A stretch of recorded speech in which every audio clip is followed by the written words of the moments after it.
Hidup terpencil bahkan terisolir seperti ini bukan berarti menyurutkan semangat Pak Hasan untuk beraktivitas. Tinggal di tempat dengan segala keterbatasan tidak lantas membuat Pak Hasan dan keluarganya berpangku tangan dan bermalas-malasan. Di rumah inilah setiap pagi Pak Hasan memulai usahanya mencari nafkah. Bermodalkan sepeda pinjaman dan mesin jahit tua, Pak Hasan sudah puluhan tahun menjalani pekerjaan sebagai tukang jahit keliling. Kalau istilah kerennya permak jeans, meskipun ia menerima segala macam jahitan. Pematang sawah di sekitar rumah yang didiami Pak Hasan dan keluarganya bukanlah jalanan yang ramah. Dibutuhkan perjuangan tak kenal lelah setiap kali melewatinya. Jalan setapak yang untuk berjalan kaki saja sulit, apalagi menaiki sepeda. Kondisi seperti inilah yang membuat Pak Hasan terpaksa menuntun sepeda dengan mesin jahit di atasnya menuju perkampungan terdekat di mana ia akan menjajakan jasanya. Kadang-kadang kalau musim mopok susah, kalau musim nanam padi bisa, cuman harus ditenteng, didorong dah, dia kata. Kadang-kadang sering juga, istri saya juga kadang-kadang sering jatuh, saya juga sering. Mengayuh sepeda di bawah terik matahari dengan wajah berpeluh melalui jalanan sempit, terjal, tidak rata, kadang diguyur hujan. Begitulah cara Pak Hasan mendapatkan pelanggannya. Ini apa, Pak? Ini cara saya sobek penjahitin pesan aja ya depan.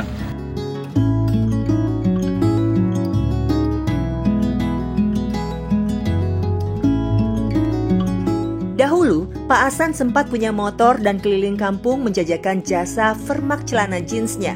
Walaupun motor butut, tapi sangat membantu dan memudahkan usahanya.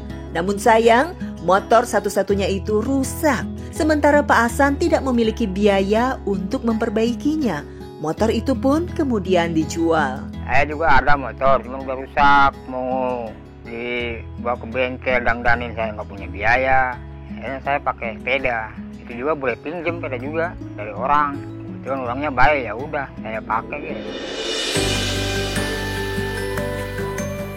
Kembali berkeliling menaiki sepeda yang diperoleh dari orang yang berbaik hati meminjaminya, kesabaran serta keteguhan hati Pak Hasan terus diuji. Ada saja yang terjadi dalam perjalanan saat berupaya mengais rezeki. Sering sih, kadang-kadang dapat masalah dari kendaraan, misalnya ban meletus, meleduk gitu istilahnya.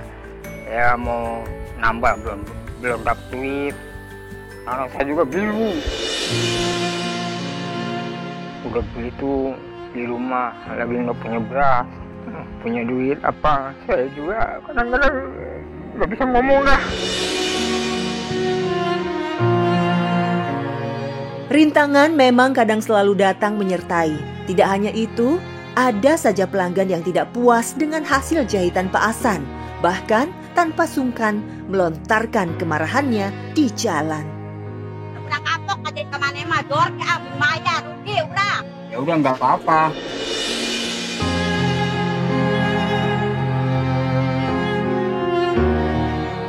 Namun sabar dan rasa ikhlas selalu menjadi bekal Pak Hasan dalam bekerja. Ia bersyukur kepada Allah Subhanahu wa Ta'ala masih ada pelanggan yang mau memakai jasanya. Walaupun ada yang tidak puas, ia menganggapnya sebagai masukan di kemudian hari. Seperti firman Allah Subhanahu wa Ta'ala dalam Al-Quran, surat Az-Zumar ayat 10. Sesungguhnya hanya orang-orang yang bersabarlah yang dicukupkan pahala mereka tanpa batas. Quran surat Az-Zumar ayat 10. Pendapatan Pak Hasan sebagai tukang jahit keliling setiap harinya tidaklah menentu. Apalagi pada musim-musim yang sedang sulit, mobilitasnya benar-benar sangat terbatas. Tidak jarang penghasilan Pak Hasan kurang mencukupi untuk makan sehari-hari istri dan kedua anaknya. Namun, Pak Hasan tidak pernah putus asa. Bahkan dengan kondisi ekonominya yang pas-pasan ini, Pak Hasan selalu ingat untuk bersedekah. Bersedekah tak selalu berupa materi. Pak Hasan selalu melihat kondisi para pelanggannya. Jika dirasa tidak mampu membayar, maka ia akan memberikan jasanya secara cuma-cuma. Masya Allah. Terima kasih. Jangan ini buat nenek aja. Nggak dibayar. Enggak, udah. Terima kasih. Saya minta uangnya aja lah.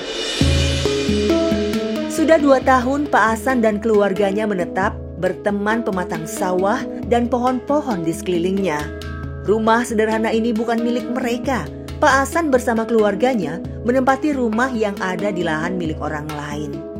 Lantaran Pak Hasan kehilangan rumah miliknya untuk biaya berobat orang tuanya, hingga tak punya uang lagi untuk mengontrak. Kebetulan saya juga mau benerin pakaian saya. Setelah dia jahit pakaian saya itu, dia cerita bahwa tempat tinggalnya yang dulu dia tempatin itu dijual karena buat berobat orang tuanya. Jadi akhirnya saya sampaikan sama orang tua saya, akhirnya Pak Hasan diberi saran buat ninggalin tempat tinggal di sini yang seadanya, yang tempatnya ya bisa dibilang terpencil di tengah sawah gini. Alhamdulillah, dibantu warga kampung terdekat, rumah itu pun bisa dialiri listrik. Pak Hasan dan keluarganya bersyukur bisa mempunyai tempat tinggal seadanya.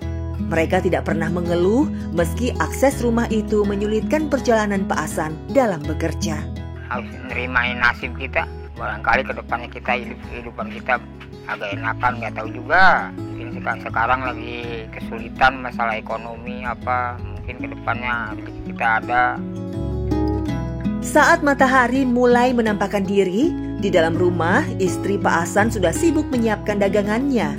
Demi membantu Pak Hasan menafkahi mereka berempat, Mak Hasan tiap hari membuat kue-kue dan berjualan keliling.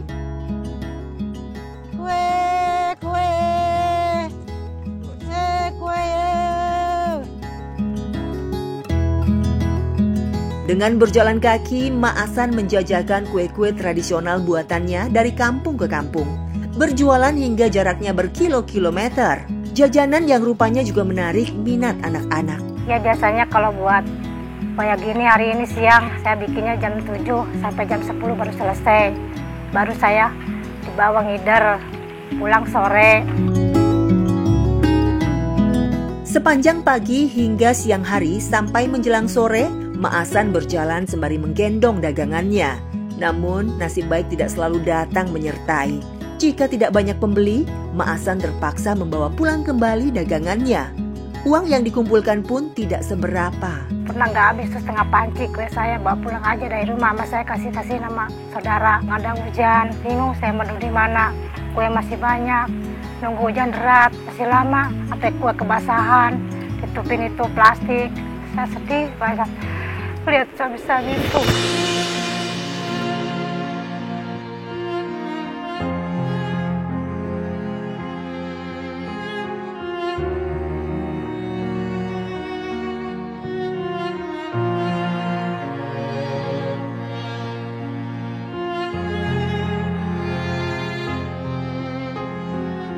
Usaha dan ikhtiar serta doa tak pernah lepas dari Pak Hasan dan keluarganya.